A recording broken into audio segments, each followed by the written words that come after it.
Assalamu alayka Zainab. Nabi Adam selalu disempurnakan dengan kerja maskulin. Hadirin yang dimuliakan Allah Subhanahu wa taala, maka Nabi Adam dengan Siti Hawa hidup di dunia ini, datang di dunia dalam kondisi Siti Hawa hamil. Hamilnya di surga, di suasana suci, di suasana yang terbaik surga. Masya Allah, semuanya serba wangi. Turun ke dunia, akhirnya lahirlah anak kembar, yang mana aturannya manusia waktu itu, kalau anak kembar, kembarnya kembar laki perempuan, ini adalah mahram, tidak boleh saling menikah. Ini adalah made in surga.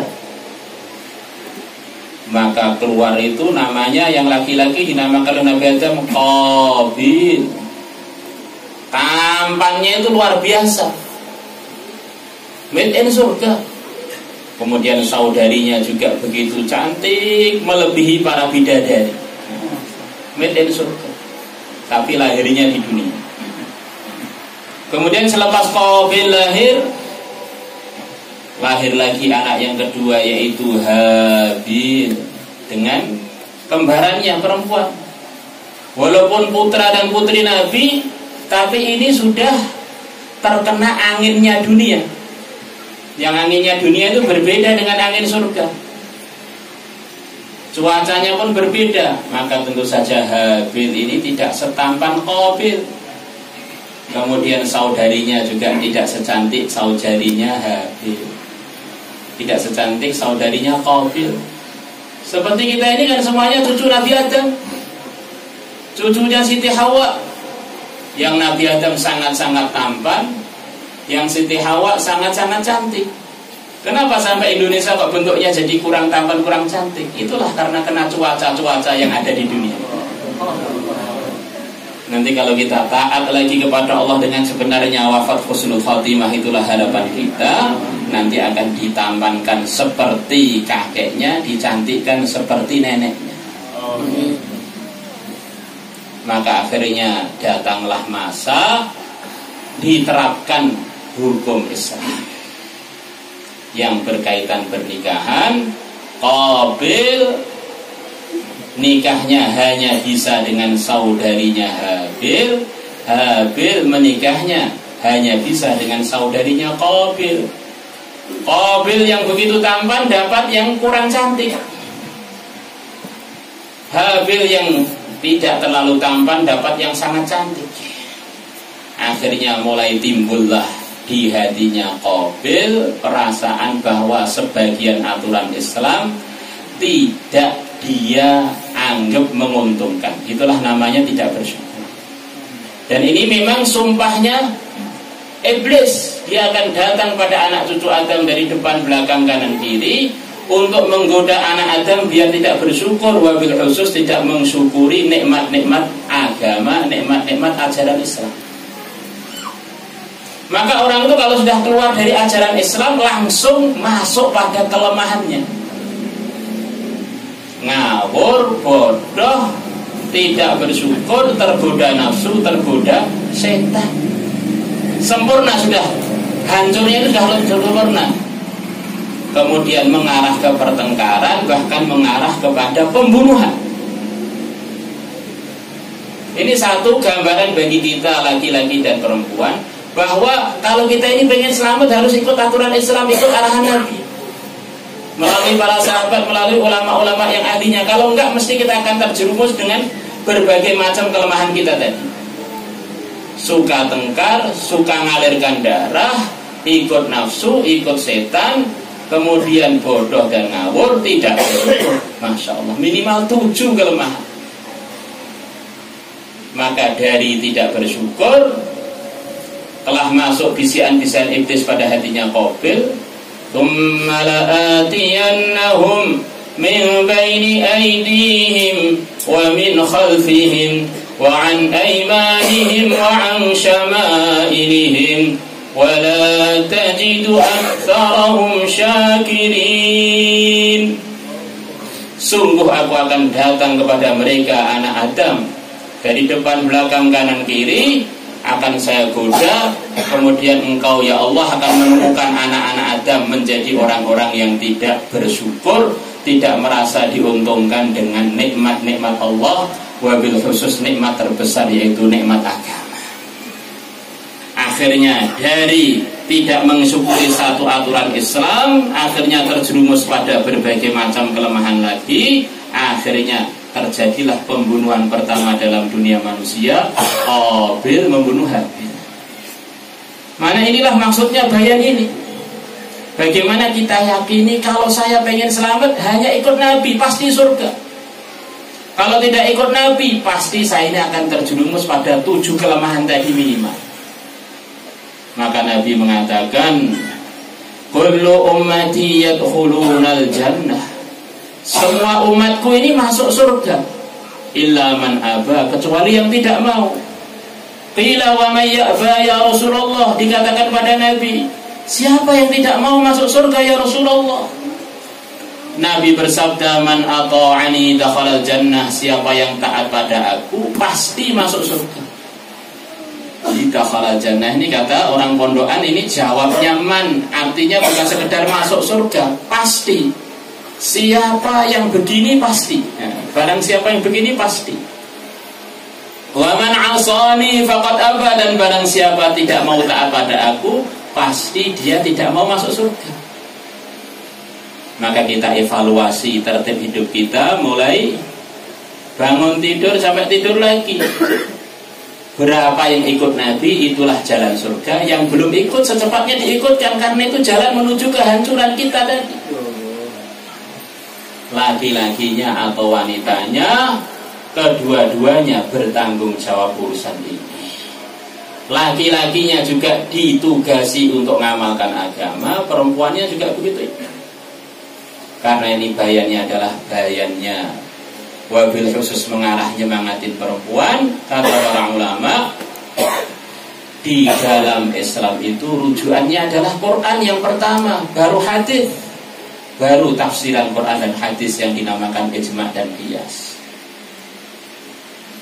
Maka dalam Quran yang jumlah ayatnya 6.000 lebih, di sana lebih nasihat khusus untuk para wanita, kurang lebih dari 550 ayat. Ini maknanya fungsinya wanita untuk bareng-bareng para laki-laki dalam mengemban tugas mengamalkan agama di dunia ini adalah sangat-sangat penting. Bagaimana awalnya Al-Quran dimulai dari Ummul Quran, surat Fatihah, surat yang teragung sabda Nabi, yang khusus dihadiahkan untuk umat Muhammad, yang dinamakan dengan Sab'ul Mathani wal Qur'anal Azim, 7 ayat yang diulang-ulang dan Quran yang agung adalah Fatihah. Yang kata para ulama, Fatihah kalau dibaca untuk segala hajat, Allah akan kabulkan hajatnya. Maka namanya Fatihah itu adalah Ummul Quran, ibunya Al-Quran. Gak ada bapak Quran, gak ada, yang ada Ummul Quran. Kemudian selepas surat Al-Fatihah, di sana ada surat Al-Baqarah, yang mana kalau dibaca di satu ruangan minimalnya 3 hari, bahkan dalam sebagian riwayat 7 hari. Setan-setan, sihir-sihir gak bisa datang ke tempat itu. Dan surat Al-Baqarah ini adalah isinya cerita mengenai pertolongan Allah kepada seorang anak yatim Bani Israel. Selesai semua urusan dia dengan barokahnya dia ngerawat atau dia punya sapi betina. Surat Al-Baqarah surat sapi betina, bukan sapi jantan, sapi betina. Ada orang datang kepada Ibnu Sirin, saya ini mimpi didatangi sapi betina, terus kemudian nanduk saya. Apa takwilnya? Takwilnya surat Baqarah marah pada kamu karena kamu tidak pernah membaca surat Baqarah. Jadi kalau kita mimpi didatangi sapi, kemudian dimarahi sapi betina, berarti kita ini marahi surat Al-Baqarah karena kita lama nggak membacanya.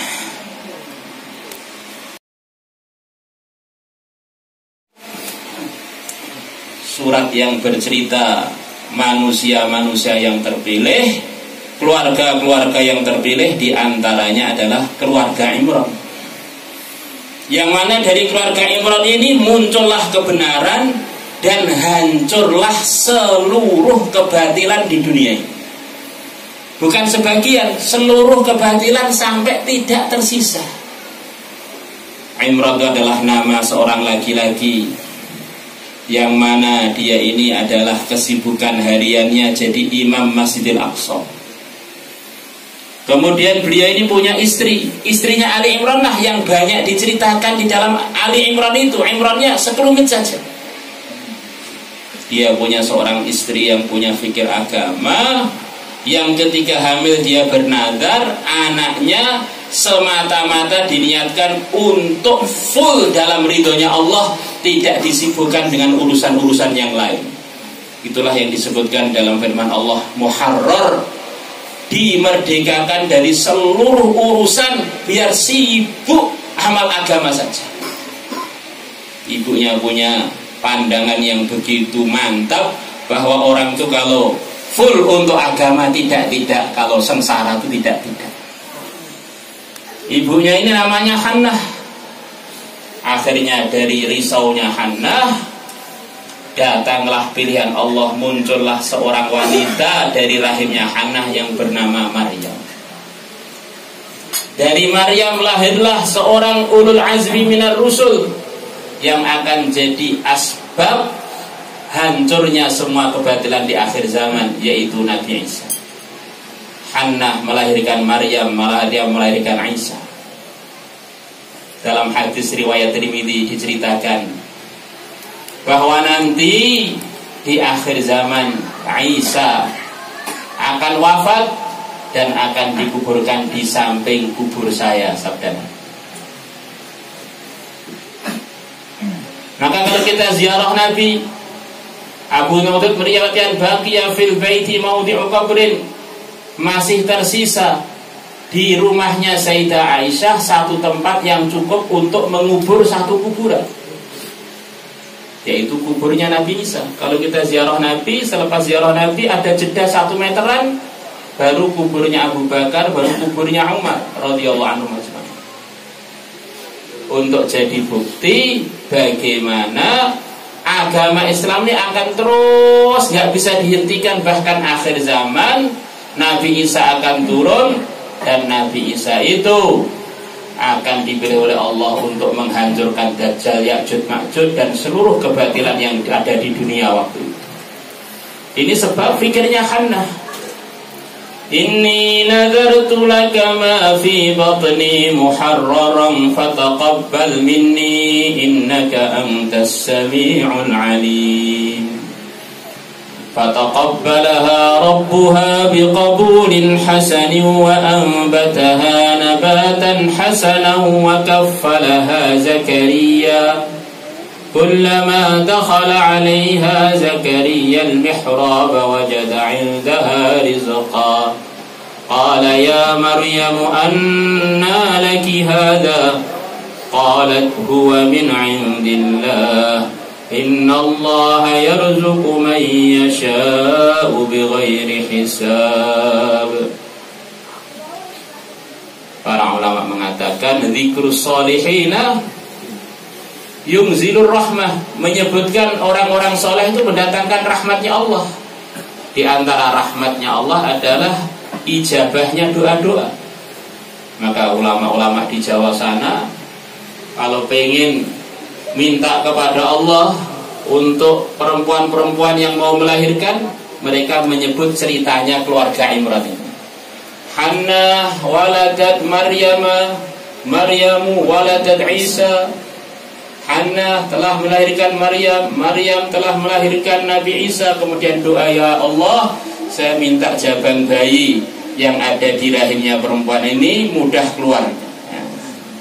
Tiupkan air, diminum, sudah langsung cepat keluar, ibunya langsung bisa lari pagi. Ini gambaran bagaimana perannya wanita dalam menghancurkan seluruh kebatilan, bukan sebagian, seluruh kebatilan. Inilah yang sering disebut oleh para ulama, para masyayikh kita ketika terjadi kemurtadan selepas wafatnya Nabi di Madinah. Tidak ada cerita satu masturah pun yang murtad. Yang murtad adalah sebagian laki-laki waktu itu. Masturah gak ada yang murtad walaupun satu. Di wanita itu kalau sudah pegang agama itu, walaupun di rumahnya Fir'aun tidak terkesan, tetap iman kepada Nabi Musa walaupun risikonya mati. Masyito, istrinya Fir'aun, Asia, Masya Allah. Kemudian lepas itu para hadirin wal hadirat, surat Nisa, surat untuk nasihati para wanita. Gak ada surat Ar-Rijal, yang ada surat An-Nisa. Terus lagi sampai juz 28. Di sana ada 10 ayat khusus dari Allah diturunkan untuk membela seorang wanita, istrinya Nabi yang tercinta, Sayyidah Aisyah. Tidak ada laki-laki umat Muhammad yang dibela oleh Allah dengan 10 ayat yang berturut-turut. Yang ada untuk seorang wanita, yang dimulai dari pojok kedua surat An-Nur, dimulai dari ayat innal ladzina ja'u bil ifki usbatum minkum la tahsabu syarran lakum bal huwa khairul lakum likulli imri'in minhum maktasaba minal itsm walladzi tawalla kibrahu minhum lahu adzabun 'adzim. Dan 9 ayat selepasnya. Masya Allah, ini surat An-Nur. Kemudian lagi sampai surat 28. Di sana ada surat Al-Mujadilah, surat penerimaan Allah kepada curhatannya seorang wanita. Al-Mujadilah, wanita yang curhat kepada Allah.